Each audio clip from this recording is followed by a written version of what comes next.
ఏంటి మనం నేర్చుకోవాలి అనే సంకల్పం మనలో ఉండాలి. గట్టిగా నిర్ణయించుకొని మనం కూర్చున్నాము అంటే, ఆ పని ఖచ్చితంగా మనం చేసి తీరగలం. ఫిల్లింగు చాలా ఇబ్బంది పెట్టేసిందండి నన్ను ఇన్ని డేస్. ఈరోజు చూడండి ఎంత వచ్చిందో. కొంచెం అట్లా క్రీపర్ ట్రై చేశాననమాట. రెడ్ సిల్క్ థ్రెడ్ తీసుకొని ట్రై చేశాను. చాలా వరకు వచ్చిందండి. ఈరోజైతే ఎక్కడ సిల్క్ థ్రెడ్ పెద్దగా తెగిపోలేదు. మేబీ ఒక్క చోటో, 2 చోట్లో అట్లా తెగినట్లు అనిపిచ్చింది. కానీ వర్క్ అయితే ఈరోజు చాలా వచ్చింది. అలాగే థ్రెడ్‌తో ఎలాగో కొంచెం పర్వాలేదు కదా అనేసి బీడ్స్‌తో గూడా లీఫ్ స్టిచ్ చేయడం నేర్చుకుందామని జస్ట్ షుగర్ బీడ్స్ తీసుకొని అలా ట్రై చేశా.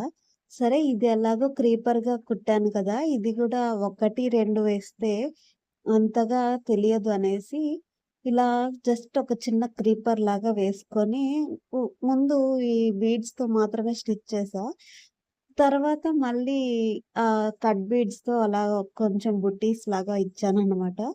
తర్వాత మొత్తం డబుల్ లేయర్ ఈ చైన్ స్టిచ్ అనేది వేసుకుంటూ వచ్చాను. లీఫ్ చుట్టూ అలాగే ఈ క్రీపర్‌కి గూడా వేసుకుంటూ వచ్చాను. చాలా వచ్చింది అవుట్‌పుట్ అయితే.